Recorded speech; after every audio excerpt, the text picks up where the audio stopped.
Look, I'm sure everything for tonight's game was completely above the table. No shady dealings, especially with the way everything was reffed. Oh, you said the line was 8.5? Foul on the guy in the sunglasses.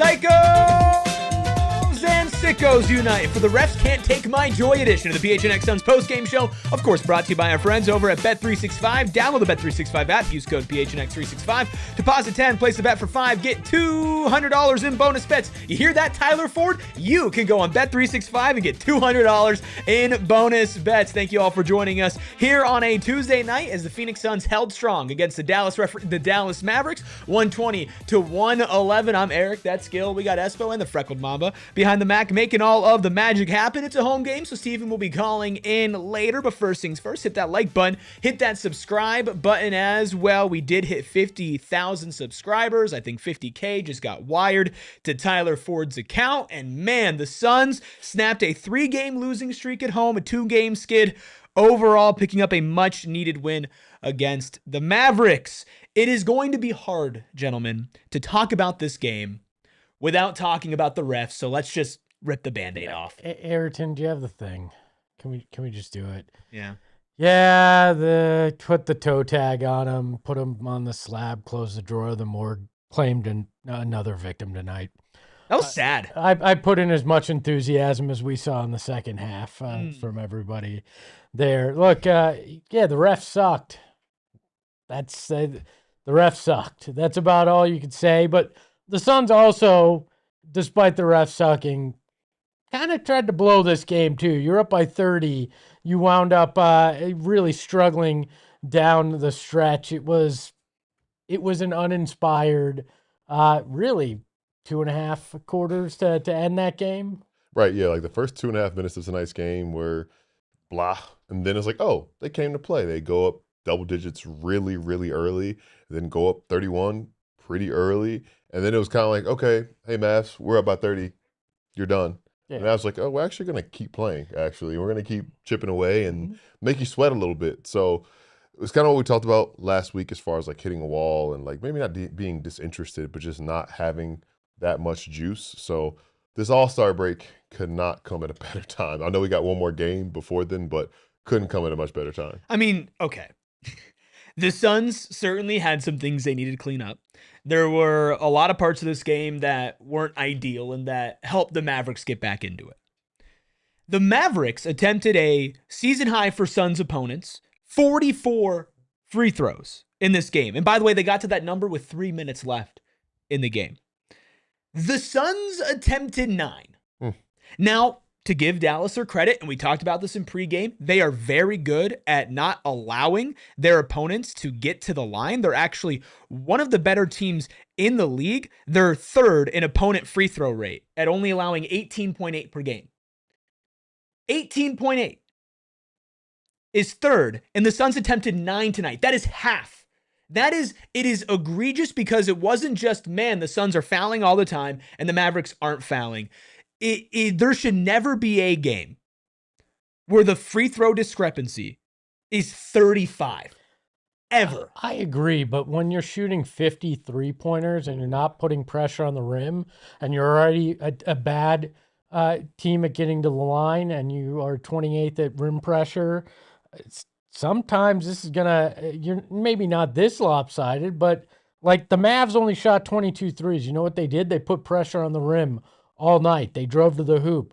Some of those fouls were legit fouls because of the way they play ball compared to the way the Suns play ball. It was more lopsided than it probably should have been? Do I think Ford and that group of refs sucked tonight? They 100% sucked. But this is also in part a byproduct of the way that the Suns are playing basketball and the fact that they hoisted up 53s. I mean, they had 102 shots to the Mavs 77 tonight. Well, the Mavs would have had a lot more on the box scoring shots if they didn't take the free throws. But again, that's 52 shots inside the paint. And I get what you're saying. I'm not saying the Suns should have had more free throws tonight, Gil. I'm saying the Suns should have had like more than the Mavericks. I'm saying that the discrepancy should have been a lot closer because, again, it's not just you're not just sitting here saying, oh, the Mavs got free throws and they shouldn't have. And the Suns, like watching that game, there were so many times the Suns drove to the paint, no call. Or the Mavs drove to the paint, phantom call. Colin Gillespie got a foul called on him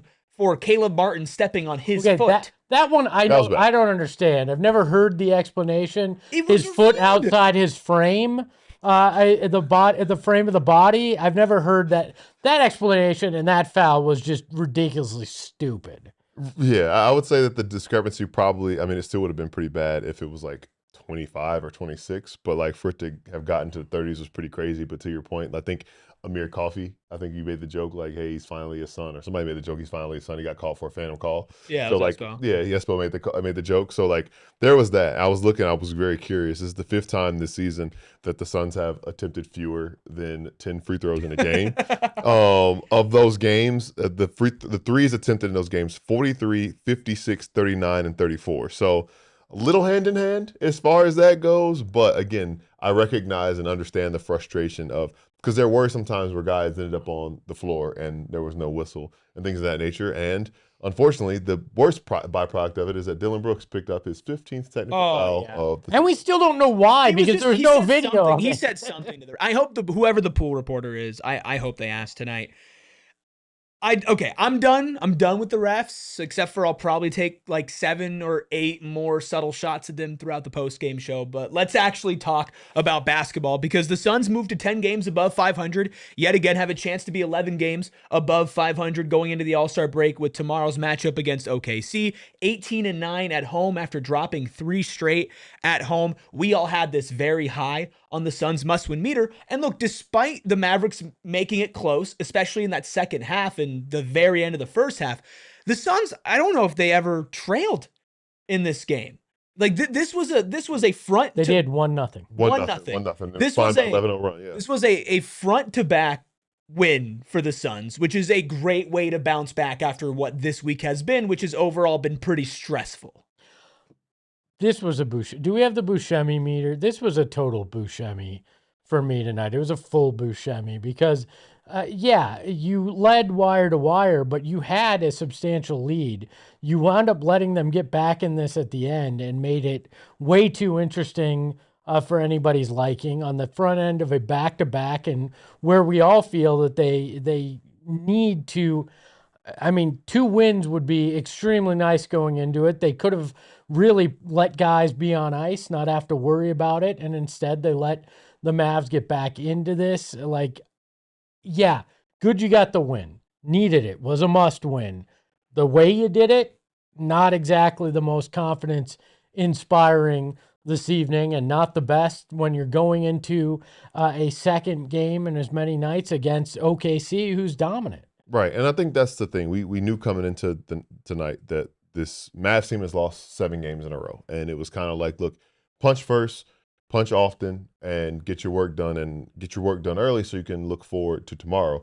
I think that they punched first, they punched often, but then didn't get their work done. They just started looking forward to tomorrow. They skipped a very key step as far as that whole process goes, and we're sitting here thinking, hey, maybe the starters can sit out the whole fourth quarter and things of that nature, but they're playing key minutes down the stretch. When you talk about other positives, though, Jalen Green made it through his workload of 20 minutes. Woohoo! He grimaced once, he fell once, he attempted a dunk, and that was it. That was the only complications we had as far as that goes. But yeah, a little disappointing and I think it's continuing a concerning trend. And I think the most concerning part, or frustrating part, I think, is that I mentioned 5 days ago, you're up 14 in the fourth quarter and you blow it. You blow it in regulation. And you have to have that fresh on your mind. to say, let's get this done. Let's not let that happen again. And obviously give the Mavs credit for making plays and free throws when they had the opportunity to do so. Luckily, but they missed a bunch. They missed 12, which is very fortunate for the Suns are very fortunate because of that. But I just think it's like after blowing a lead 5 days ago, you would think that the Suns have tightened up a little bit. Do we feel like the Suns, like I know that they weren't perfect. Do we really feel like the Suns were just handing the game to the Mavericks? Yeah, they went cold again, and I mean they were chucking threes, and that's one thing. It's that they were chucking threes. I didn't feel like they were just like sloppy though. It turned into a sloppy game in part because of the uneven foul calling, lots of misses. They luckily evened it out with a good amount of offensive rebounds tonight. But yeah, I don't think this was not pretty. This was not an offense rolling after that that second late first and early second quarter. So you get into this position, and to your point, you have to have Book and Dillon Brooks come back in and save your ass in the final few minutes, making a couple good buckets there to keep this at an arm's length away there. Yeah, I don't think this was a very inspiring performance. I think it did get messy. I think that what I saw a little bit, and it's just small things in the margins there, but that level of desperation that the Mavs were going to play with, we thought at least from the beginning, having lost 7 games in a row, I think they still just had a little extra gear that they were playing with during that, and that kind of aligns or is consistent with this Suns team just being tired and just needing to get to the All-Star break, and they could come back tomorrow and be super inspired and like really revved up to play the defending champs. They might, but it just didn't feel like the type of performance that gives you momentum going into that, and that's my concern. And the refs help make it ugly too. Mess up the flow of the game. But you can't. I mean, we've seen that's going to happen a lot this season, and if they kept the ball moving, if they'd hit some of those shots, if they'd gotten to the rim a little bit more, even the refs mucking it up a little bit doesn't completely throw you off rhythm. They were off the rhythm for a lot of that. And don't get me wrong. I'm not saying that this was the most inspiring win. I'm not saying this was inspiring at all. I'm not leaning into the uninspiring. For me, this was, I still think, an overall positive win. Again, we talk about the free throw discrepancy. I don't want to talk about the officiating, but just looking at the facts, they took 35 more free throws tonight. The Suns were never, I don't feel like, in jeopardy of losing this game. It got closer than we'd like, and I will admit that, especially when you had a 31-point lead at one point in this game, but this is the NBA. They still kept them at an arm's distance the entire time. And I know that this isn't law, but if you look at the game flow and the probabilities on ESPN, right? In the second quarter, the Suns got to a 90% win probability. 107 left in the first quarter, a 90.7 win probability. They never dipped below 90 the rest of the game. And I know that's not law. I just have a hard time walking away from this with a negative point of view when I don't have a negative point of view of it. I just think you had things that were going that were looking really good, and you didn't carry it through. And this is a team where we've seen that effort. We've seen them carry it through, and it didn't. You were in single digits in the final 2 minutes of this game. It may not have been fully in danger, but it got way too close for you against a team that had lost 7 straight, a team that you're better than, and that you knew if you put away, you got rest going into a very tough game tomorrow. The expectations, and you've been a guy that has championed this, have gone up because they've played so well, and now the expectations are there. You're healthy. You've got Jalen. You've 100%. got Devin. You've got to take care of things so you can have a chance in a better game tomorrow against OKC. And I understand expectations, which is why I'm not going to sit here, throw my hat off, and like do a backflip, right? But again, they led by 30 at one point. They didn't trail after leading 1-0, and I get it. The Mavericks aren't a good team, but they have a good defense. They have talented players, and yes, the Suns shot too many threes, and they put up too many bricks. I don't feel like they got sloppy in a sense, maybe slightly lazy, but I still felt like the defensive intensity was there. When you get 30 extra points from free throws in a game that you never even got, like the Mavericks cut it to single digits, but the Mavericks never threatened to actually take the lead in this game. And that to me is why I'm not sitting here thinking like, oh, the expectations, like you're a good team that just basically led by double digits the entire game against a desperate Mavericks team who got the benefit of the whistle, and you ended up winning by 9. I get the expectations part of it. I didn't feel like this was a quote unquote bad win. I guess what I was going to say, I think, thinking as far as that goes, I mean, if we had, and it's impossible to say, but if we had just gone a time machine back until late first half when the Suns were up 61-30, yeah, and I told you they're only going to be up by 6 with 2 minutes left in the game, I don't think you would be like, feel good about that. You know what I mean? No, I guess, sure. And I think that's the thing that's just frustrating. It's just but like, I don't necessarily feel bad about it. I feel a win's a win. You Yeah, got to yeah, win. right, I would say I feel above neutral about it. I don't feel great, but I don't feel bad about this game literally at all.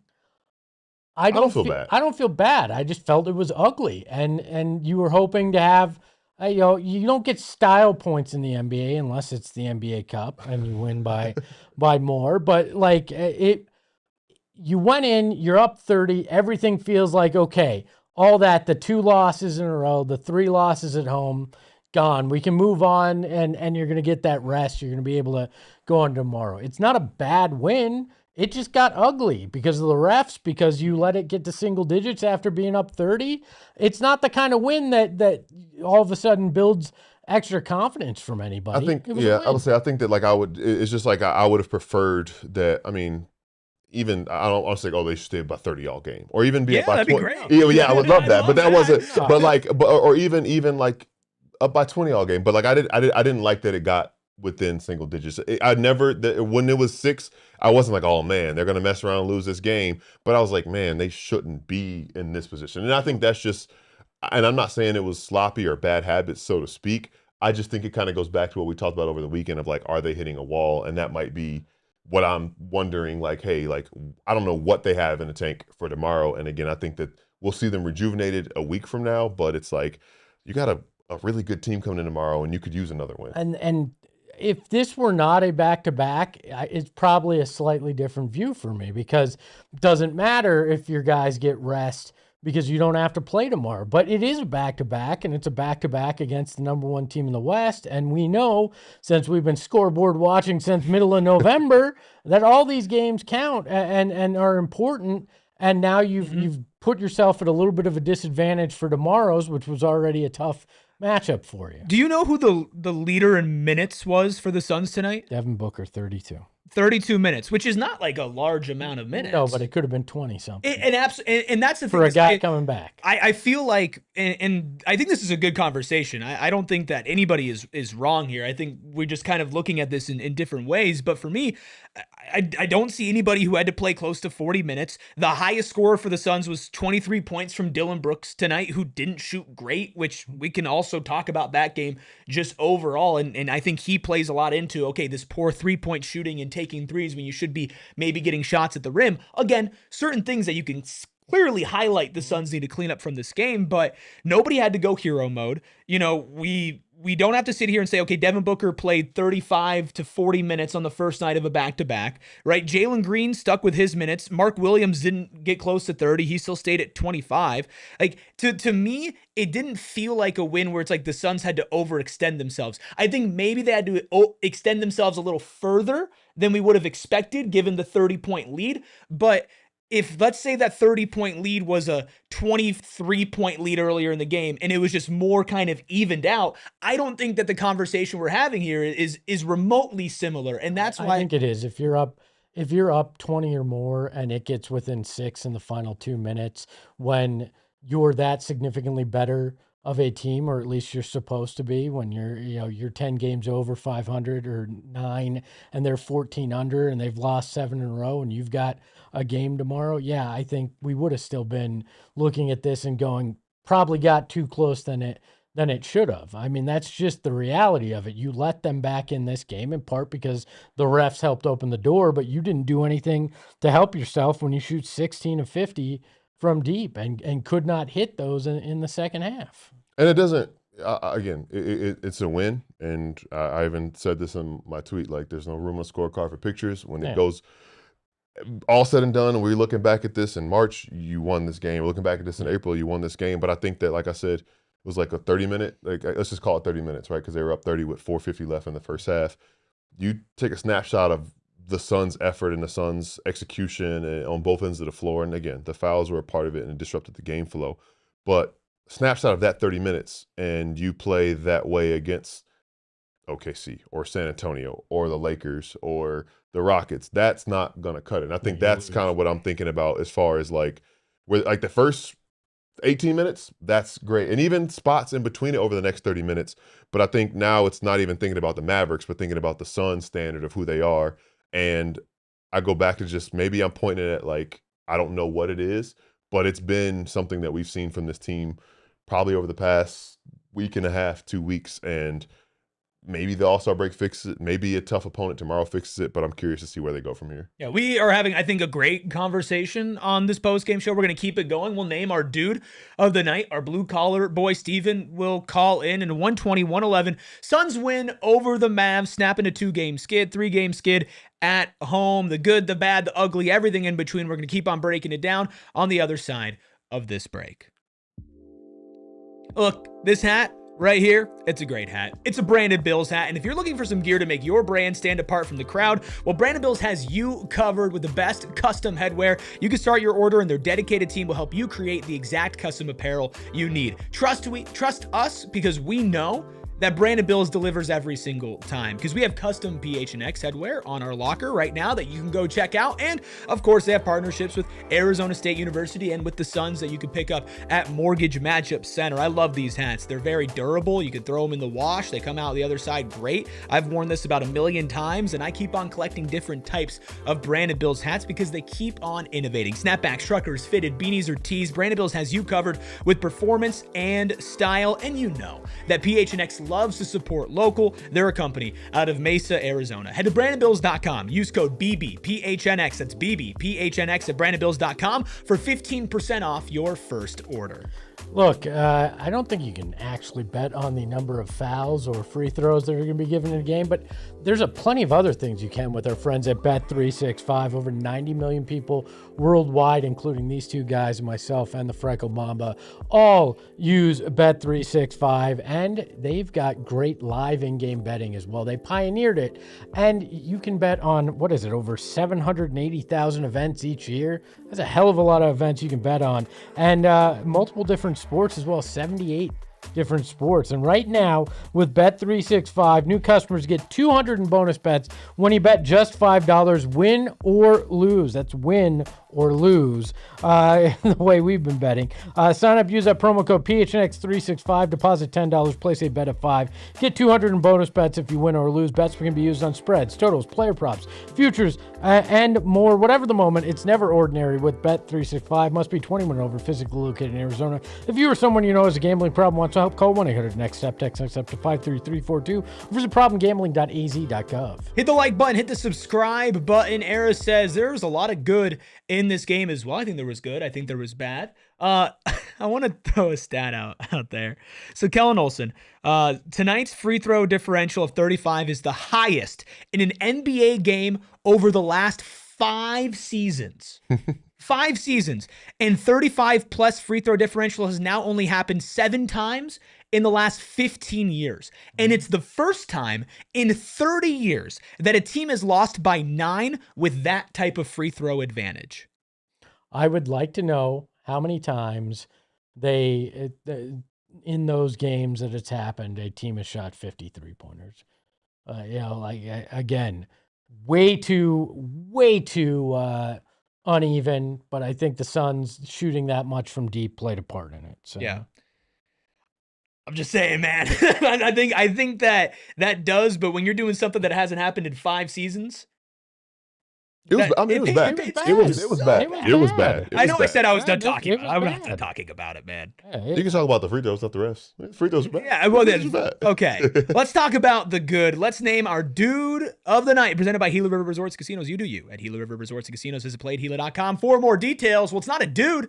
It's our dudes of the night. It's the centers, the big men. Mark Williams starting in 25 minutes, gets 13 points, 8 rebounds, a nice solid night from him, 6 of 7 from the field. Some good shots in there as well, some self-creation out of the post. And then Oso Ighodaro, a double-double off the bench, 10 points, 10 rebounds, 4 assists, 2 blocks, a plus 17 in 23 minutes. A very solid game from both of those two when there wasn't really one guy that went above and beyond tonight for this team. Well, also with the 6 offensive rebounds too, so helping with some of those misses that they had this evening. What is that, 53 misses they had this evening, helping get some of those offensive rebounds. He had a great night. I had a great night. I think back to one of those 4 assists, the backdoor pass to Ryan Dunn, got the dunk, and I know we returned the favor later, but thinking about just the fact that the effort from the bigs and thinking about what Marvin Bagley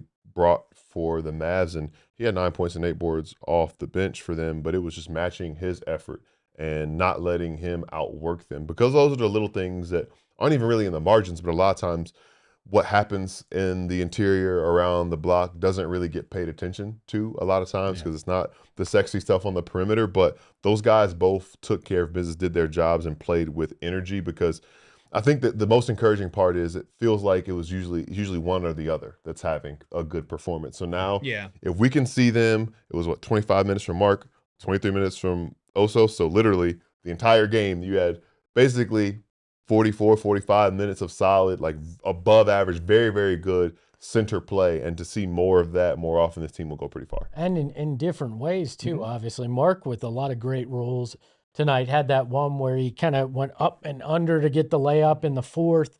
He did well there, and then takes care of business on the boards like he does on a regular basis. Yeah, Mark took the first free throws of the game for the Suns. Okay, I'm sorry.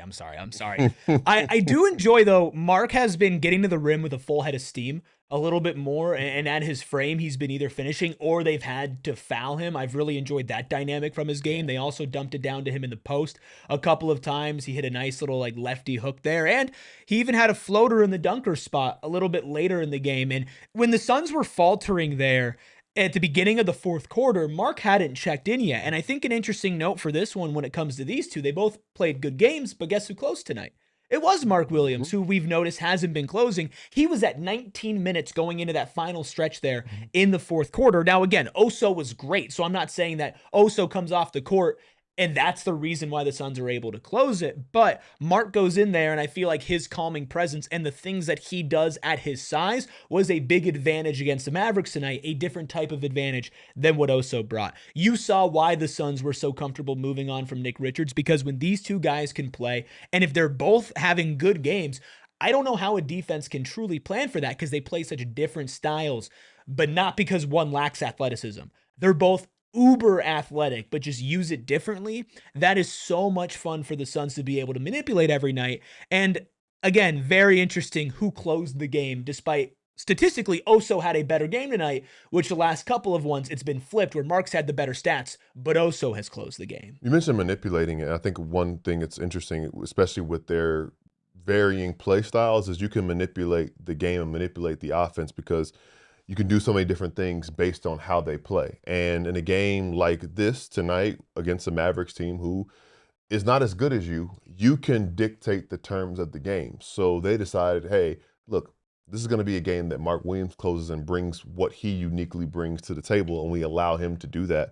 Where some nights the other team dictates the terms, and some nights it is an Oso night, some nights it's a Mark night. We've seen both things happen at varying times throughout the season. But I think it's really good, especially just given, again, not that it got close, but when it did get close, the fact that Mark was out there, because you could tell he had been a little frustrated by not being the guy that was called upon to close the lineup. So they're going to need him. You know, some games aren't going to be his, some are, and maybe we scratch our heads a little bit the last couple games, but going into tomorrow, if all systems are go for him, some tough tests are waiting for him, so that's good. Oh, I think it also shows that Ott can adjust too. He looked at it and he went, you know what, tonight's a night we're going to finish with Mark, and minutes aren't going to be a concern because we played it smart and he can come in and finish. And they needed that bucket from him that he got down there at the end as well. I mean, he was one of the guys along with Dillon and Booker that closed the door, made it very clear. Yeah, you may have gotten it to,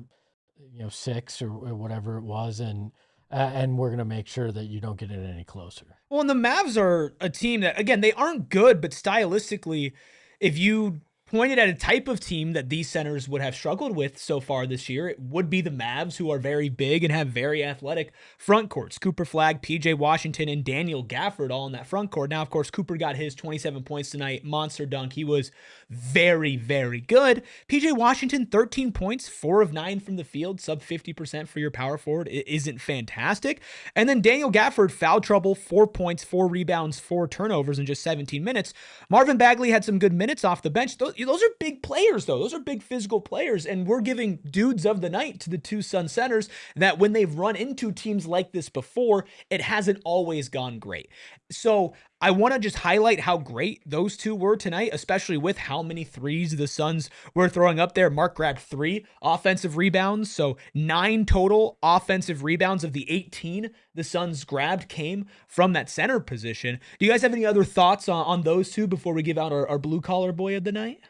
No, I mean, they did what was necessary. And let's be fair, it was slim pickings to try to figure out dude of the night. Yes, it was. And together, they put together the best performance in the center position was the reason that they wound up withstanding everything that came their way, including the poor reffing tonight. And to that slim pickings point, I think that just is kind of an ongoing theme, not to harp on the last point we were talking about with the lead or whatever, but I don't know if you guys agree, but it feels like this has kind of been the place we've been the last couple games where they just felt weird.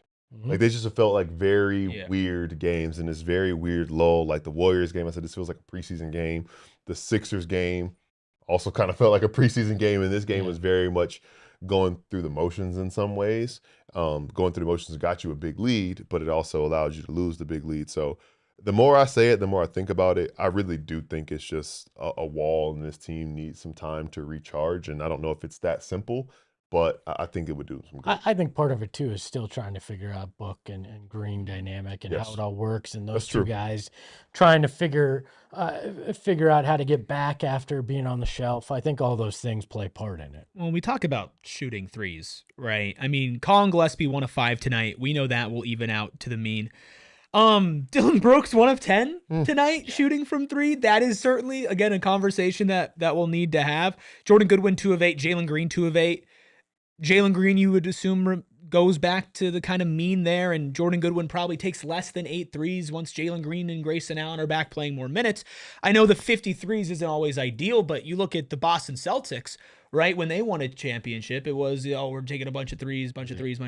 Like they were making them. But the thing is, the Suns, you can take all you want. But the Suns have had a bunch of nights where they made a bunch of them, right? Like they have built an identity off of that, and it's tough when they miss it. Now, one guy who took his threes and made them tonight, Killer X, I want you to cover your ear because it's time for our blue collar boy. 17 minutes. Give me a nice 12 points for Ryan Dunn. The first time he's been in double digits since November. 4 of 5 from the field, 2 of 3 from deep, including a very smooth corner 3 to go above double digits on the night. 4 rebounds. Give yourself 2 assists as well. A +9 on the night. This was the best Ryan Dunn game that we've had in a while. We had a dunk. We had a couple threes. We had good energy on defense. In just 17 minutes, very nice to see him, I don't want to say return to form, but at least get back closer to where we expect him to be. Well, and what ignited it was him being active to cut to the basket, get that dunk. And that, I think you could almost feel it, that it was like it was a relief for him. It was, having that hammer dunk, and as he threw that down hard, all that frustration felt like it went away too. And he came out and he just played within the rhythm. That 3 that he hit at the top of the key, I believe it was off of a Jalen pass right in the shooter's pocket, and hit that, was the kind of thing that you went, oh, he's not thinking, he's just in rhythm, right? And I feel like that dunk kind of helped exercise some of those demons for him. Absolutely. And I think you said it best. He's not thinking, he's just playing. And that was one of the things that we talked about last week of what could possibly be holding him back. And it was the confidence part of it and not playing the game, but thinking the game. And tonight I think he was playing the game much more than he has been in the past. And I think, we mentioned it, having somebody else who's threatening to maybe take your minutes. And Amir Coffey, we'll talk about at some point, had some good minutes tonight, but they played alongside one another. There was a little bit of chemistry there with those guys on the floor, but he just looked like he was his confident self again. I don't think that, like you said, he's not like all the way back. This is the guy again, but it's like, hey, look, there's some things that we saw to build on. The energy he played with. There was one play, it didn't even result in the Suns getting the possession, but he was the first guy to the floor to dive for the ball. And those are the things that we've talked about wanting to see from him, because that is what he's expected to do. So do more of that, string those plays together. Don't worry so much about messing up, and you probably will make more positive than negative plays. I don't understand the Ryan Dunn discourse. And at risk of giving people who just want attention or are trolling in the chat attention, like, giving Ryan Dunn blue collar boy for one game isn't saying that Ryan Dunn is where he needs. Like, we've spent probably the last 2-3 weeks really kind of digging into Ryan Put him Dunn. in a lot of trades. And like he's earned it. Like, he's lost his minutes. We've had real. I have sat here and have criticized his game. I've told you I've still believed, and I do still believe, and I think tonight is a night that he validates that belief. But that's one night. He needs to string this together. You shouldn't be talking about first time he's in double digits since November, and we're here in February. That can't happen for him. But again, we talk about confidence with Oso, with Ryan, with these guys who have very clear skills but need to improve, and either have improved in Oso's case or Ryan Dunn's case feels like they've regressed. All it takes sometimes is, okay, one game, and now you build on that. And Ryan Dunn does need to build on this. They don't win this game without Ryan. No chance. Playing the way he did, hitting shots, energy, defense. Like, that does not mean he's back. I've probably been as critical as anyone, even suggesting that Fleming should be taking more and more of his minutes. But tonight, he played like the guy that you looked at last year and said, I see potential in this kid. And that's all you wanted, was to see him get back to that effort and string together some good offensive possessions. And yeah, we know that he's not going to go 2 of 3 from deep every night. But you know what? He did that, and he had the second most free throws from the Suns tonight of anybody, and the only one that shot 100% from the line. Just to clarify, he had 2. He had 2. He had 2. He had 2 of the teams. Not, he was out, had a quarter of the team's free throw attempts, basically. Look at that, man. The refs respected him tonight. And I think that's the last thing I think about as far as his performance goes is, as you said, Espo, not the shot making and things like that. Make or miss league. Some nights you're on, some nights you're not. But it's the things that have nothing to do with the shot falling or what you're doing offensively, dialing on the floor, guarding your yard, being locked into your matchup, good help side defense, good communication, making good passes, like there were times and I mean, that's another thing, you look at it, like only 1 turnover in the game. And there have been times where he's kind of freaked out when he's gotten the ball or been put in a bad position and made the wrong play, which is only half his fault. But made some good reads. The fact that he finished with 2 assists and like just doing little things, as we always said, bottle up those moments and hang on to those and remember what you did to that and then do more of that moving forward. He also is the recipient of, sorry guys, cover your ears if this makes you upset, our Love the Play, presented by our friends over at Arizona Lottery. You mentioned not a lot of turnovers. You mentioned the assists. Well, that assist to Oso Ighodaro on a lob, and then them celebrating afterwards, right? How great of a moment was that? There were a couple of good plays today, but that one was my personal favorite, if you could believe it. That celebration between them kind of felt cathartic a little bit. Yeah. In that, like, these 2 guys, they call them twins. They came in together and they had a lot of moments. And I'm sure, being at different spots on their respective journeys is probably a little frustrating, regardless of which one is up and which one is not at the specific time. But for them to be on the court together and to have that moment, you could kind of see a sense of relief and a sense of like, man, this is what we're supposed to be doing together. This feels good. Let's do it more often. So I'm excited and hope to see more of that from those guys moving forward. Yeah, Oso felt like it felt good for him because Oso's gotten a lot of attention, a lot of praise for what he's been able to do, and he wants to see his guy that he started with there get his love too, and get his ability to turn back and have a positive impact. So they shared that moment, and we'll see if they continue to build on that. And if Ryan Dunn doesn't, I'm sure I'll be the first one to bring it up next game. We're 40 minutes in, and we haven't talked about 3 guys. Devin Booker, Dillon Brooks, and Jalen Green. And guess what? We're going to talk about those 3 guys on the other side of our final break. You want to be like our dude of the night, Oso Ighodaro, and check out Mountain America Credit Union, not only because they are the official credit union of the Phoenix Suns, and they also have the exclusive Suns card and Mercury card, but because that card can bring so many benefits to you. Let's talk about the checking account, a my-style checking account with perks just for you. I'm talking telehealth access, loan rate discounts, restaurant deals, mobile phone protection, identity protection, offer on travels and events, and so much more. But then we can go over to the credit cards, which you can get the Suns card as either a debit or a credit card. Those credit cards have no annual fees, are available as low rate, cashback, or rewards cards options. Mountain America, at the end of the day, is here to guide you forward on your financial journey. Go get your Suns or Mercury card today. You can apply at any Arizona branch. Make My Style your lifestyle. Mountain America Credit Union. Visit macu.com/mystyle to apply. Insured by NCUA. Membership required based on eligibility. Some benefits required. No cost registration and activation. Terms, conditions, and exclusions apply. How old were you guys in 2002? You don't want to know. 8. Our friends at Window Depot started in 2002, and they've been in the Valley ever since, and they have been fantastic with what they've been able to do. They have the best prices, the biggest inventories at Window Depot, and they take care of you for everything that you need when you're trying to update your home, or if you got bad windows in your house, they have that as well, because they're more than just a window store, though. They've got cabinets, flooring, you need sinks, they got that too. I'm working on redoing a bathroom. I've told you about it, both of you, and they're going to be where I go, because they've got a free designer that's going to help me figure it out, because God knows nobody wants me designing anything. Worst designer in the world, I'll tell you that.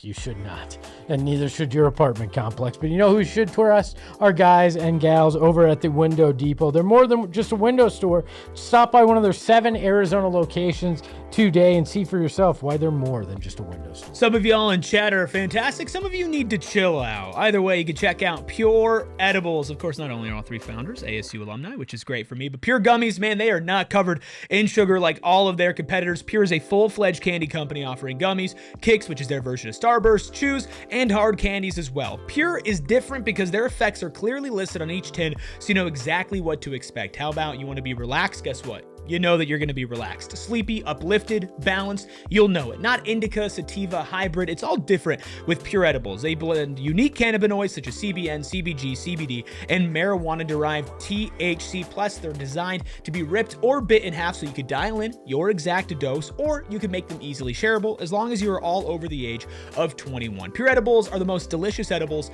on the market, and you can always feel good every time exactly how you want to feel, which sometimes can be a problem with other edibles. So go find yourself some Pure Edibles products from one of the over 130 dispensaries across the great state of Arizona. Thank you all for being here. Thank you all for being a part of PHNX Sports, helping us get to 50,000 subscribers. 50. We finally reached it. I was so annoying asking you all to help us out get there, and you all delivered. So thank you so much for helping us get there. The Suns did get there on a win tonight, 120 to 111. I'm going to open up the floor here, and you guys can decide which of the big 3 would you like to talk about first? Jalen Green, Devin Booker, or Dillon Brooks? Can we start with who we're most encouraged by? And that's me asking you who you're most encouraged by. Thanks, put me in the hot seat. I mean, Jalen getting through a game uninjured. I mean, for the second game in a row, coming out. Which not to sound like funny, that's a high this No, year. it is. And he showed some of that burst that we've wanted to see. He attempted a dunk, which is something he talked about, how he's in his head, a little bit in his head about the injury. That was a moment that I went, you know what? It felt like, okay, this guy's just going out there and reacting, trying to play. Then he got blocked, but that's going to happen when you try to put a guy on a poster from time to time. But he went out there and he did it. That's encouraging to me. I hope we get to see him tomorrow, because he only played 20 minutes in this game, and I need to see him start stacking those kind of things and then start to hit the shot a little bit more. Only 5 of 14, but there were a lot of encouraging moments out there for him, and 4 assists. He had some good passes out there. I continue to be thoroughly impressed with Jalen Green's passing, especially as somebody that I felt like going into the season that was really needing to be a focus from him to improve. I thought that he showed some foundational pieces passing at Houston, but it wasn't great. And for somebody who's, I don't even want to say been in and out of the lineup, he's just been out. He's barely been playing, hasn't had a chance to even practice with all these injuries to the point that I'm sure he'd like to still seem like he had instant chemistry with both centers, completely different centers, and Mark Williams and Oso Ighodaro, to make some pretty hard passes, like the one in the corner to Ryan Dunn, which you mentioned earlier, got him over to 12 points. I was really encouraged by Jalen Green's game tonight, especially that first stint that he came out there, because when he gets in the game, it still gives the Suns a little bit of a jolt. His first 7 minutes that he played tonight, all in the first quarter, 9 points and a plus 14. Now, after that, he missed some shots, got his dunk blocked, but he didn't look hesitant. And when you have a guy talking about trust and not being able to trust himself before, that was the most important thing. You've strung together 2 good games now, 2 games that you haven't gotten injured in. You finished those games, and Jalen had some positive plays, including some off the dribble, mid-range creation, did still hit 2 threes tonight, including a pretty nasty sidestep 3. I felt really good about what he put together in 20 minutes, not where you need him to be, but a step in a positive direction, which finally we've strung together 2 games in a row that has happened. Right. I like that sidestep 3-pointer was my contribution for potential love the play. And it was just one of those things where you're seeing that confidence in the shiftiness as far as the quick twitch stuff like that. And the playmaking, it was more than just, oh, you're making the right read after something happens. It was creating plays. And I think that is the thing where it's like that he's doing that. And again, really, this is kind of like a reset again. And I know that this last gap of time in between games wasn't as long as the first few, but I'm looking at his season as starting yesterday in a lot of ways. Or last game, Saturday. So thinking about it that way, and that like he looks that comfortable, he's only going to get more comfortable, and he's already showing those things, and that you can trust him when, I think in a perfect world, when they're both at their maximum workload and probably in the starting lineup next to one another, you're in this position where you're having one of Jalen or Devin on the court at all times when the game is in competitive stages, and you can trust him to lead the offense like that. And I took a lot away from that. He had a couple threes go in and out. 2 of those fall, and all of a sudden we're talking about a really good. Right. He also got fouled on a 3 that wasn't called that goes down as a miss as well. Yeah, which again adds to the 16 of 50 from deep. You think the fouls were problematic tonight? It might have been. For the first time tonight, let's talk about the refs. I like 20 minutes. Now, Jordan Ott did say pregame with both Book and with Jalen, it was going to be how they treated the Mark Williams back-to-backs a lot this season, where they see how they respond. I would not be surprised if Jalen Green is questionable or does not play tomorrow. I hope that he does. I think it'd be good confidence booster for him, but with how cautious they've been, I wouldn't be shocked. I would say I'm leaning like 60-40 that we see him play tomorrow, but I'm just glad we got through 2 games, man. And the dunk attempt, that's almost the love the play, which is a real Steven to pick a play that didn't go positive for the Suns is a love the play.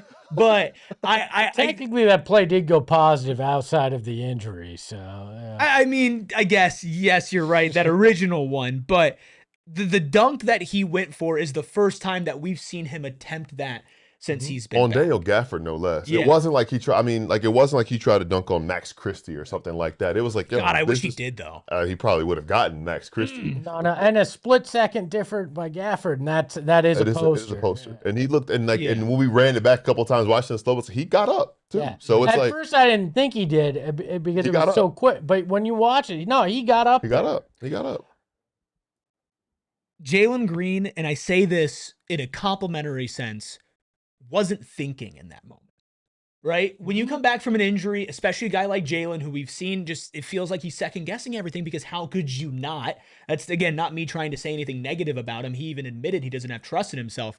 I feel like in that moment, even though the play did not result in a positive, actually led to a really nasty Cooper Flagg dunk on the other end, he wasn't thinking. He was just playing, and that is a huge win for, I think, him mentally.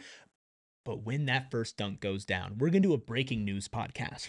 when he actually catches, we were ready to do it for the one he missed. Yeah, I'm so excited. I felt encouraged by Jalen Green's game tonight, even though I think you look at the stats and it's not super impressive.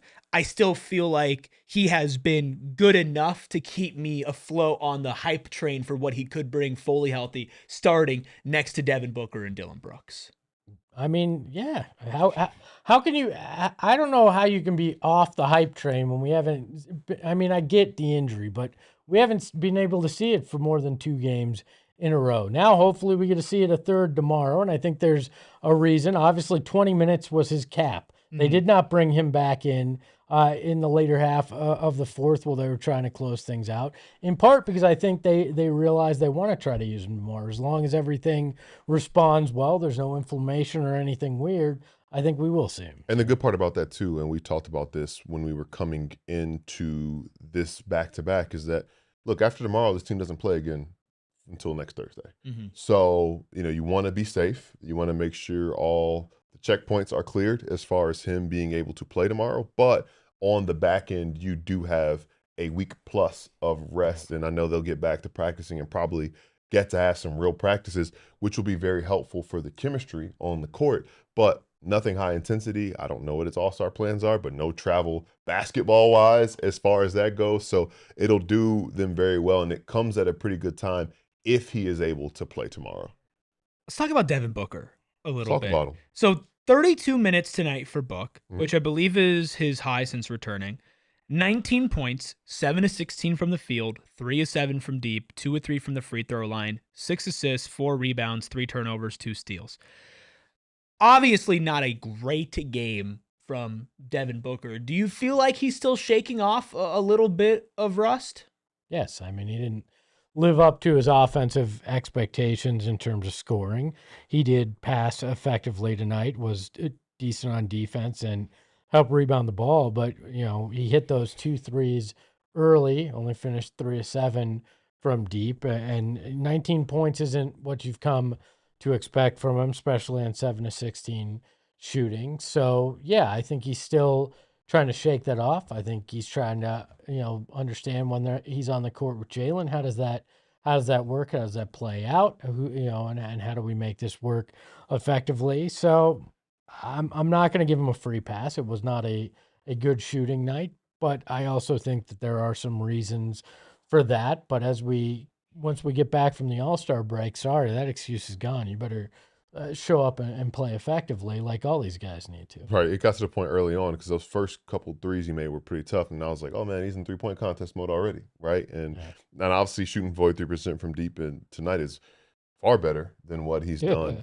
this season. I didn't leave this game thinking, oh, man, he stunk. That was a bad game. No. But I also left this game thinking he's got some ways to go before he gets back to his standard. And I do think that, hey, this dude is playing his second game in the past, 2.5, 3 weeks. And I think that that's par for the course as far as that goes. And on top of it, as you mentioned, Espo, like, these guys have not played very much on the court together all season. And it doesn't look uncomfortable, but I at first glance, if you take like a closer look at it, you can tell there's like a little uncertainty on how to play off of one another. Like they're not doing the your turn, my turn thing so much, but these guys still need to learn each other and how to play off of one another, and you can kind of tell.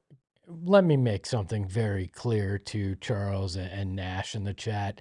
That was not validation of your Devin Booker sucks, approach that we're taking in the chat. That was a simple acknowledgement that tonight was not a good offensive shooting night for Devin Booker, and that is acceptable from a guy every once in a while, especially one coming off a severe ankle injury. Sorry, Eric. Jordan Ott talked about how the Suns were able to play off of Devin Booker's double teams tonight.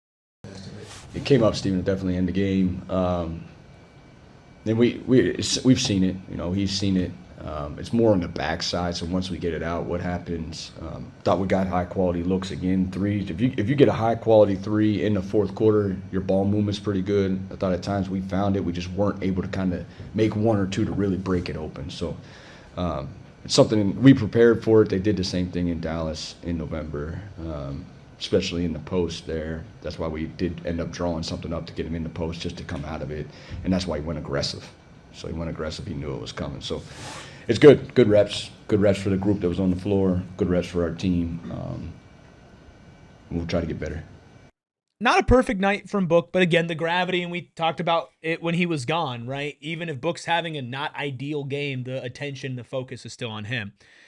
I think we need to shift attention and focus to the Suns' leading scorer for tonight. Can I say one thing real Please. quick, Devin Booker? Please do. Yes. Just a question, because I know there's like some conversation about whether or not he deserved an All-Star. I think Oh we my all, I mean, just I'm going to throw I'm just saying, there are 24 All-Stars, right? Well, now more because there's been injury. Yeah, they just keep naming guys. 26, 27 All-Stars. There's 30 teams in the league.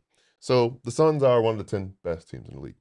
And is there a debate on who the best player on the team is? I don't know, but it's probably the guy who's top 20 in the league in scoring and assists per game. And then you go back to the numbers and it's 24, 25, 26, 27 All-Stars, whatever it is. You're probably going to take the guy who ranks in the top 20 in the league in two pretty important statistical categories on a team that has one of the best 10 records in the NBA. I feel like that is just numbers. That's objective facts that I'll say about Devin Booker's All-Star case. And that's all I got to say about it. Gil. Last year, everybody said he had a worse year of his career, and he was top 10 in points and top 10 in assists per game. So your argument carries very little weight. Very little weight. Yeah, it makes too much sense to carry weight. You're right, I suppose. The Devin Booker discourse has just been it's been just so draining. Honestly, we're 10 games above 500. If you read this chat right now, you'd think that this team was like 5-37. Like, serious, it's insane. That's what they shot from 3. I was going to say 5-37 just so happens to be Dillon Brooks' field goal tonight. So okay. We need to have a conversation about Dillon Brooks. 31 minutes tonight, 23 points. The first quarter was awesome. First quarter was great. He almost outscored the Mavs in the first quarter after that. Not that great. He had 15 in the first quarter, scored 8 points after that. He was 11-26 from the field. He was 1 of 10 from deep. We have given Dillon Brooks so much love, and he's deserved it. He has made a serious all-star case for himself here. This is one of those nights that you point to and you say, my guy, pass the damn ball. I would argue not pass the damn ball. Just move 4 feet in and take that midi you were taking that you couldn't miss. Like, just understand where your game is. He was 1 of 10, but when you look at it, he was 10 of 16 on every other shot. Just take a few steps in and go there. Just stop shooting the 3. Talking about breaking it down by numbers. If you look at the first quarter and then the second through fourth quarter as 2 different games, first quarter 7 of 9, 1 of 2 from 3, 15 points. Quarters 2 through 4, 4 of 17, and 0 of 8 from 3. So it was just like, I get it. He came out firing. He was leading. He had more points than the Mavs when he checked out 9 minutes into the game. And I think he was riding that, but the momentum had kind of died out. And it wasn't coming the same way that it was coming early on in the game. So it's just one of those things where you maybe step in. And again, it'll come back up again. Maybe get to the line, and that would be something. Maybe he couldn't get to the line the way that he wants to, because at this point he is a scorer. This guy's a 20-point per game scorer in the league, and sometimes you need to see one go through to get your momentum and get your rhythm back. But what was working in the first quarter was not working for the last 3 quarters. 2 dribbles, see the midi go through, and use that as your confidence, right? Like, sometimes self-awareness is sometimes important when it comes to realizing you're shooting 10% from deep. Yeah, he's got to be more aware. I think that's a great word to put it. Like, look, I'm not mad when you shoot threes. I'm mad at the types of threes that you're shooting, right? The step back contest. And when he's got it going, I don't care. Do whatever you want. Like, when you were scoring 40 points a week and a half ago, fine. Literally do whatever you want, right? Because you have earned that. You have, as Dillon Brooks, put together an immaculate season so far, especially when it comes to self-creation. But the one thing that you can really knock on his offense is his 3-point shooting this year. And he doesn't do himself any favors with the types of shots that he takes. I don't feel like there's more to it except for take better shots. And if the 3 ball's not falling, either move in or just move the ball, because 16 of 50 looks a lot different if Dillon Brooks takes maybe like 5 tonight. And maybe if they're better 5, maybe he's 2 of 5. Maybe he's 3 of 5. He's certainly got the talent to do it. He shot a really great percentage in Houston last year. It's just you've got to understand that you're the type of player, and again, I'm not trying to be rude here. This is actually a compliment. You're the type of player that can hit those shots. You're not the type of player who should be taking those shots every single game, even if you're missing them. That's the difference of the borderline all-star to all-star starter that Dillon Brooks, as great as he is not. Well, and sometimes you've got to accept, you're that guy in a single quarter, and then it goes away. And you can, that's all right. There's nothing wrong with realizing, okay, I kind of don't have that right now. So I'm either I'm going to drive in, I'm going to pass that ball, whatever it is, but don't keep doubling down as it snowball effects on you. But again, we've said it since the beginning of the season. That's the Dillon Brooks experience. And if you're going to take the good, you got to take the bad as well, because that's just who this guy is. And most of it's been good this year. So right. And I think the other part that's difficult too is like there have been nights where he's had to be that guy, and it has worked. This guy is not that far removed from scoring 40 points in a game. But I think, to your point, the discernment of knowing, all right, I don't have it right now. Let me try and get it back a certain way, because you are capable of it. And looking through some of his 10 3-point attempts, a lot of them weren't the worst. A lot of them were like catch and shoot opportunities and things of that nature. But there was like a stare down side step he tried over Cooper Flagg, which wasn't the best opportunity for him. And then there was one where he tried to get to the lane after shooting a 3-point attempt and probably got fouled and didn't get called. So that frustration probably led to the technical foul and him just saying, well, they're not going to call it. Why am I going to risk going amongst trees and just keep shooting threes? But I recognize that he, more than maybe anybody on this team, has been asked to wear so many different hats, given he's been more available than the other key players, and that's probably a difficult spot to put in.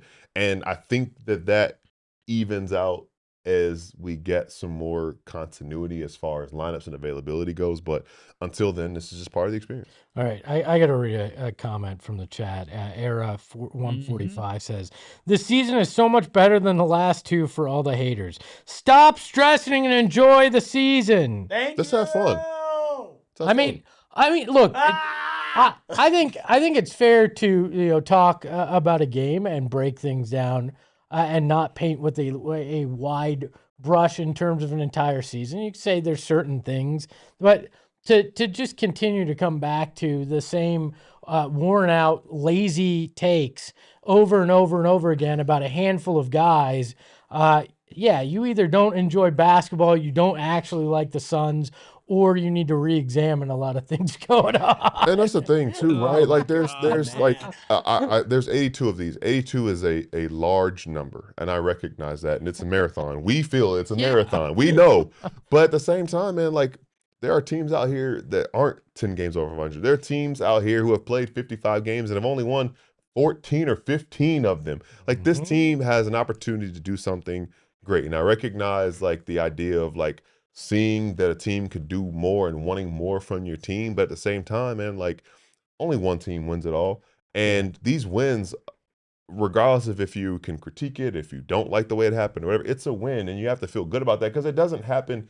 You're not going to go 82-0. Like you have to enjoy these wins. No. This team's not allowed to lose anymore. It was like people burning down the damn state. Look, I am somebody that I have high expectations. Right. The last few years, I made it very clear that I was a believer in championship or bust because that was the bar that they set for themselves, right? That was the expectation that they put out there. So you hold it to them. But if you were here for the 10 years of the dark ages, and now you get to watch basketball like this, and I get it. We have some expectations for them now, and rightfully so. Now you expect them to be a playoff team and play hard every night. That's fair. But to not acknowledge that this is fun, that we're getting to watch a guy like Devin Booker who, he's going to have his off nights. We're still watching a guy who's the franchise leader in scoring, is a top 20 in both points and assists this year, in a year that's been weird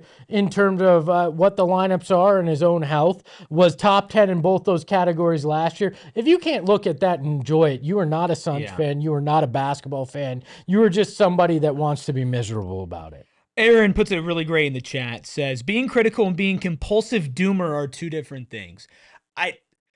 It's been frustrating for me. Obviously, like I'm a big fan of this team. I'm always going to lean towards the positive on things. I get it. The frosted flex. I understand that maybe not everybody will agree with that.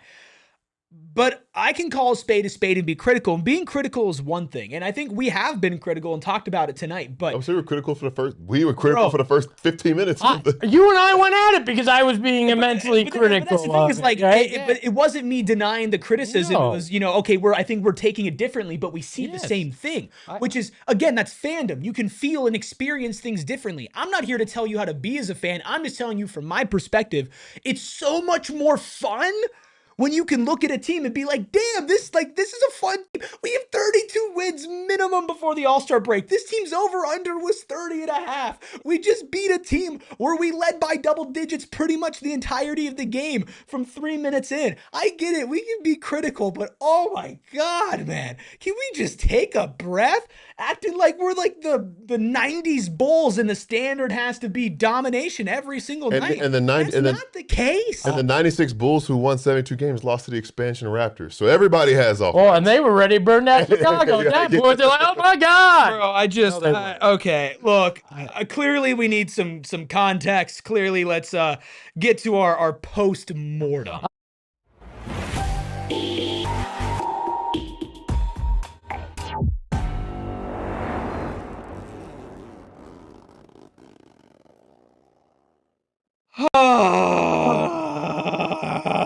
Steven, hi. Thanks for calling in. I'm gonna be so honest, and I can see like the look on your face right now. I'm gonna be so honest with you, dude. Like, the vibes are not nearly where they should be right now. We have not gotten to like any of the clips because I don't know what's going on, but there seems to be like a collective like doomsday from I don't know, man. What were your thoughts about this game, Steven? I mean, that was an impressive win. Yes. I'll start there before anything else. Yes. Steven, can you repeat that? All we heard was impressive win, and then Eric had whatever that was. Vindicated. Yeah, it was a very impressive win. I'm sure y'all talked about it in pregame how good the Mavericks are defensively and what their defensive numbers are against teams that are in the realm of offenses that the Suns are. They don't make it easy on you at all, and the Suns honestly made light work of them in multiple pockets of the game, to the extent of knocking down 16 threes, to the extent of taking 50, and probably like 46 of those were healthy shot quality threes that they want in the rhythm that they want. Like, that's a team that played their brand of basketball against a impactful defense, with some individual defenders that are certainly notable. So I think that's a win that you should certainly put some stock into as a Suns fan, considering it was Devin and Jalen in a lineup together more than anything. So we had this discussion, and I think it was a win you needed, a win you got. There were some times in that second half that it did not seem like things were flowing. When you go from a 30-point lead down to single digits in those last few minutes, is it still fair to say that we saw some blemishes from this team, even though that they got the win? Yes, I would definitely say that. I will also say there was a little bit of adversity that was out of their control. Yes. That they were working up against. A Herculean type mountain of adversity that they were working up against. I'm going to cry. In this one. And Can it you was stop time. so we don't see his O face here in a second? Steven, man, I've just been waiting for you to call in all show. I've been waiting. after time. Like, it was ridiculous. That being said, again, reasons why this is such a notable win, they said, okay, bet, we're just going to keep making the next play, whether that's defending after a foul on the floor or getting into their offense efficiently after another free throw attempt is taken and made from Dallas. A team that just doesn't make excuses. They just figure out how to go against the grain and get what they want from the game on the terms in which they want to do it on as well.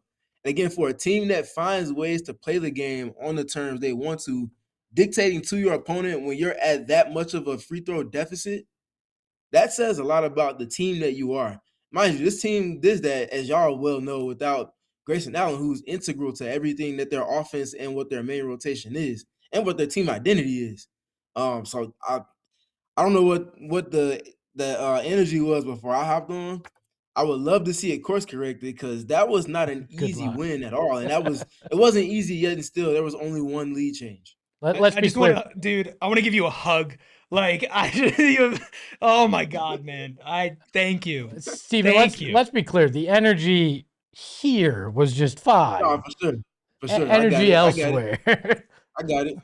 Yeah, sure. so that's what kind of what you mentioned the free throw adversity, and I was going to ask you about it initially, but you kind of spoke about it because it was hard to ignore.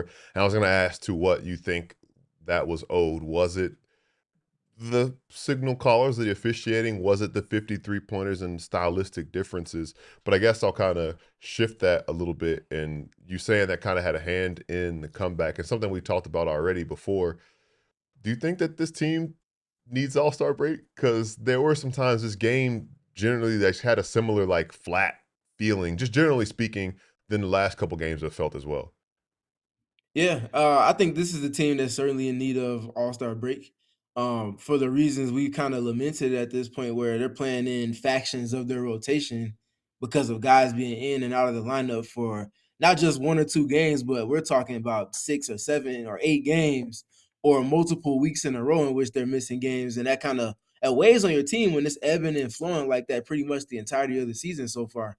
So credit to them for finding ways to make good and make the absolute most of those instances. But I feel like it is kind of adding up on them in multiple capacities. To your point, but again, I think there's also credit that has to be given for a team that just figures it out, whatever it is on a game by game basis, whether it's injury adversity, referee adversity, a barrage of threes from a team that has no business knocking down threes to the clip that they might be in the first half.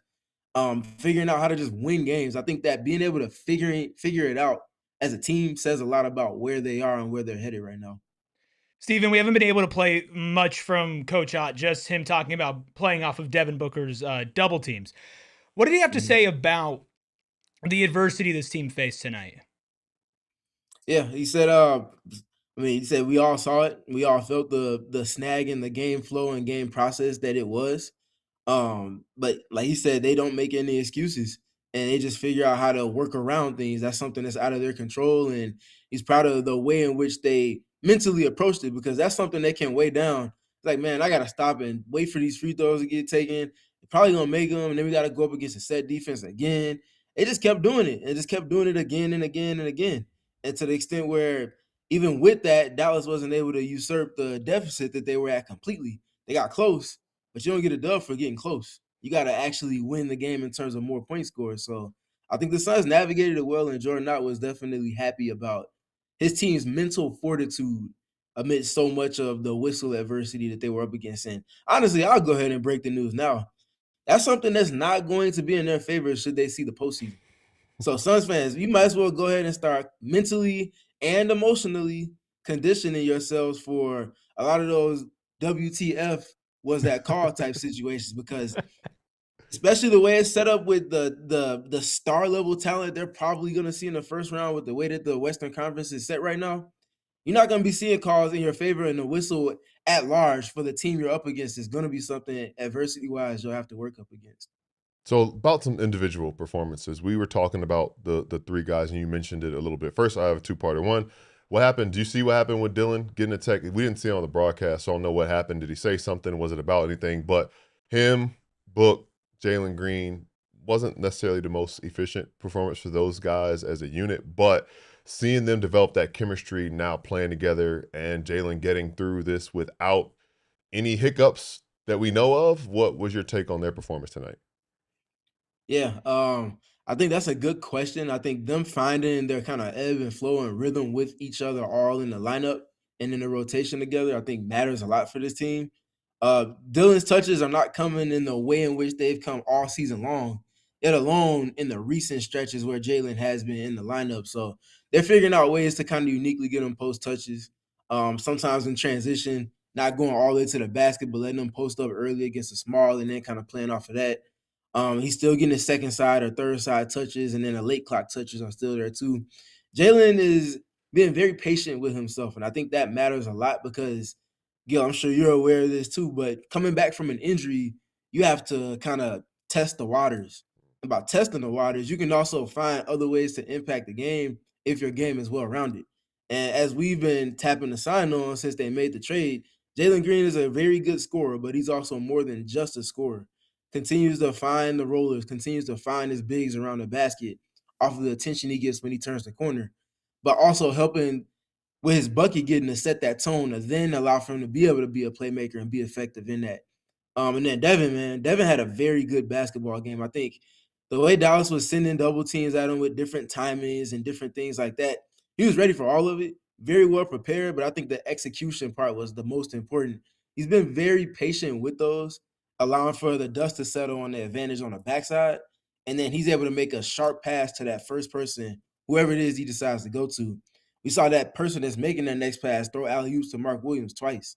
And then we saw them making the passes that get to the opposite corner for corner threes and closeout attacks and all of that. So I think those three had a good game. It wasn't the most efficient, but that's playoff basketball sometimes. It's not always about being efficient. Everybody can't be, one of those type of guys. You got to just kind of go and, put the pedal to the metal at times. Amir Coffee gets his first look, his first cup of coffee with the team, if you will. Had to go there.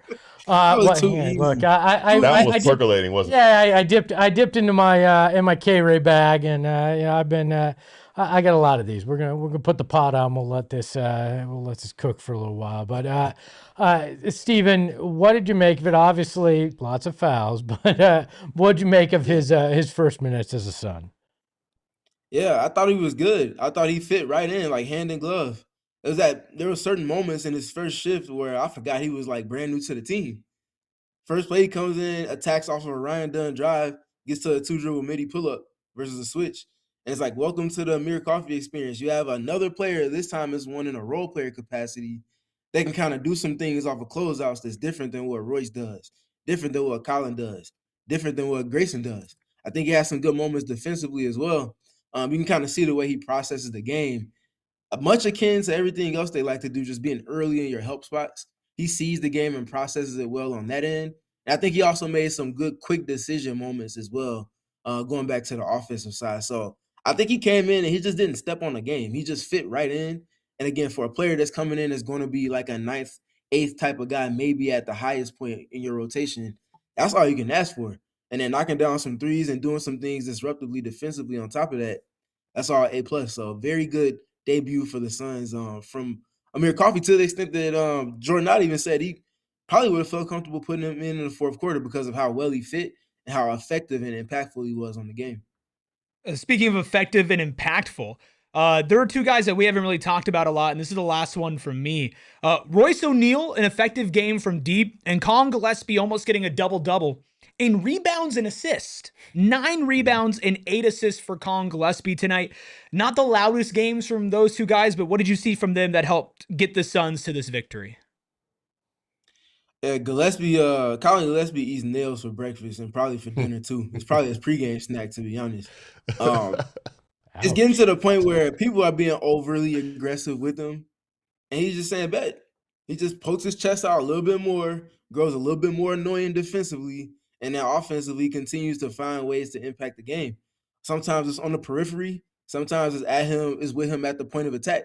He's just good, and I think he's starting to get closer to being back in the role that this team was constructed for him to play, which is that kind of 7th man, or that 7A to Grayson 7B, or however you want to look at that.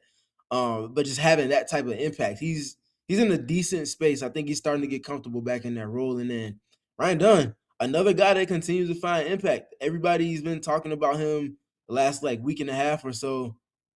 Need to see people speaking about him more because he's been playing well and he's been really impacting the game. His defense has been there. He's knocking down shots on offense. We saw short roll playmaking again today. We saw him cutting again today with the dunk.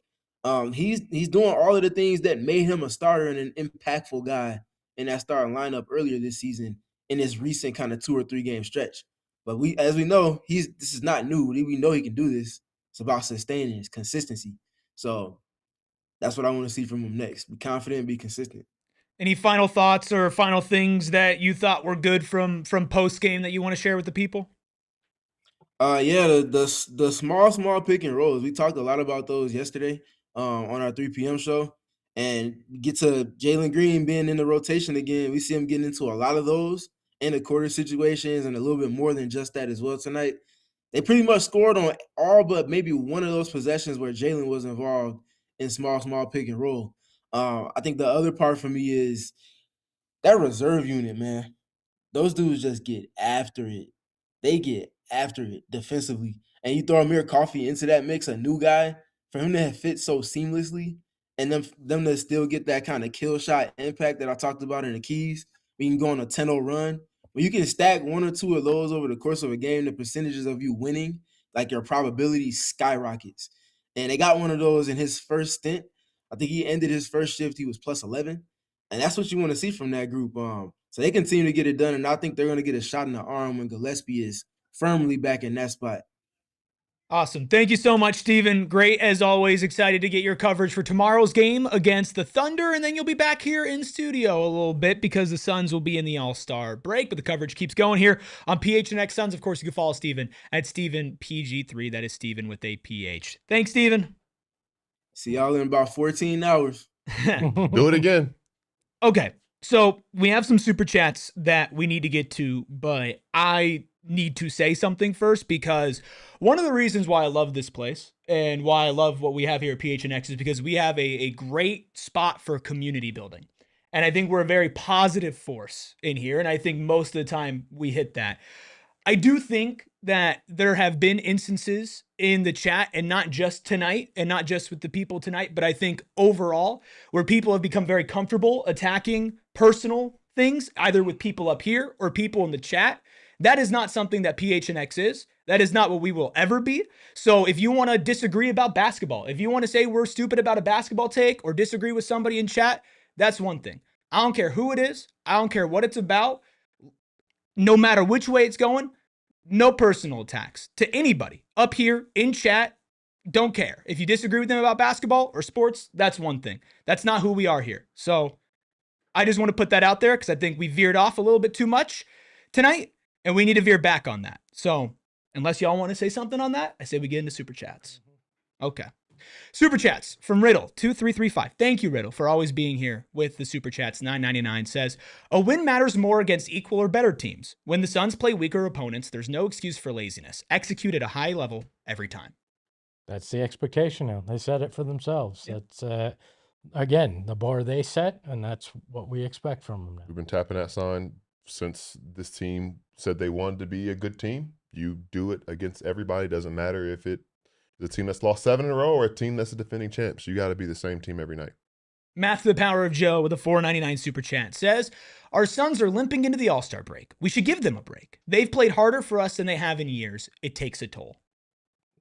I also think that is a fair point on it as well. I think it's right to have the expectation. It's also right to acknowledge that there are injuries, there's other things going on, and that takes a toll as well. I think we all need the All-Star break. And I think it's coming at the right time, and hopefully you get another win tomorrow and you roll into it 11 games over 500 and everybody goes, you know what? Let's take the break, heal up, and make that stretch run as interesting as you can. Absolutely. I think that's the thing we talk about. You think about, the 2 Lakers games, the Thunder win. This team has earned some grace from us. And again, I don't think it's a thin line between just only looking at it through rose-colored glasses and also not being critical at all of this team. But, I wouldn't be surprised at all if they come out and win tomorrow. That's what this team has earned from us because they play hard and also recognize that playing hard is exhausting and they need a break. And when they come back, I expect them to play hard. I don't think tonight was lazy. No. I don't think that was the case. It sloppy a little bit, maybe. Refs screwed the thing up. That's the reality of it. So not lazy. I think all those points can live in the same realm. There's this little word called nuance. It's the internet. And I understand that. And that's why I like how obviously all of us talk about things here. And I think a lot of people in our chat do a really good job of balancing those things. Nobody's blind and thinks this team is perfect. No. Right? It was the same thing with the trade deadline. They clearly have issues. They need to address them. They didn't, but there could be positives along with the negatives of doing that. There's nuance, especially when a team is a middle of the pack good team. not an all-time great and not an all-time bad team. Well, and I And think not a championship contender. Right, yeah. I think the beautiful thing is too that you can see the game the way that you did tonight. Yes. I can see the game the way I did tonight. Gil, you saw it in your own specific way, and none of the three are necessarily wrong. It's just the perspective on it, and we each can take a different approach to it. And I think that's the beauty of having a discussion about it. Like, everybody agreeing doesn't make things interesting, but respectfully disagreeing is a key to it. Yeah, again, I think that's what makes this so great, and it's why people watch. I think it's why we enjoy it. It's why there are millions of people who just do this in their living room, right? Or that want to. It's because we kind of built. we kind of built a living room. Yeah. The chairs are more living roomy than the last chairs that we were in. Not as comfortable as the living room in most houses, but still good. And so for everything, and that's why this is such a big industry. It's like people love talking about this because nobody sees it exactly the same. Professional athletes can have a conversation with somebody who's never played the game and they can see it in different ways, and both of them could be wrong, right? Like that's the beauty about all of this. Some beauty in our next couple of super chats. Thank you all so much. Aaron with a $5 super chat, a member, a diehard, says, I appreciate everyone at PHNX. This is the best Suns coverage, hands down. Y'all keep me entertained, and I'm happy to be a part of the community. We're happy that you're a part of this community. Thank you, Aaron. Absolutely. Maze Devil with a $4.99 super chat, also a diehard and a member, says, all love PHNX. Y'all make being a fan and watching games so much more enjoyable. Nobody does it like you guys, and you are appreciated by all of us. Thank you. It means a lot. Like we're all fans of the game. That's why we're here, right? Because we want to build. That's why I said what I said before. We want to build a good, fun, loving community that can crash out together when this team sucks, and that can celebrate when this team is good. Because they're good. They're 10 games over. They're fun. Anyway, Riddle with a $4.99 super chat says, we should all meet up at the casino and just enjoy our community. Well, Riddle. You're in luck. Riddle me this.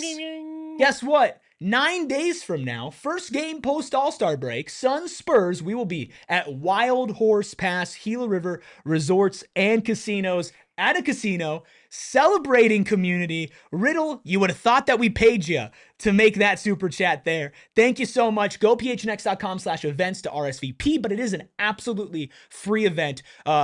Game is at 6:30. Pre-game starts before that. We'll be there even earlier. We can all hang out, talk ball, enjoy the Suns community, and enjoy I don't say the second half, but the home stretch of what the unofficial second half of the season.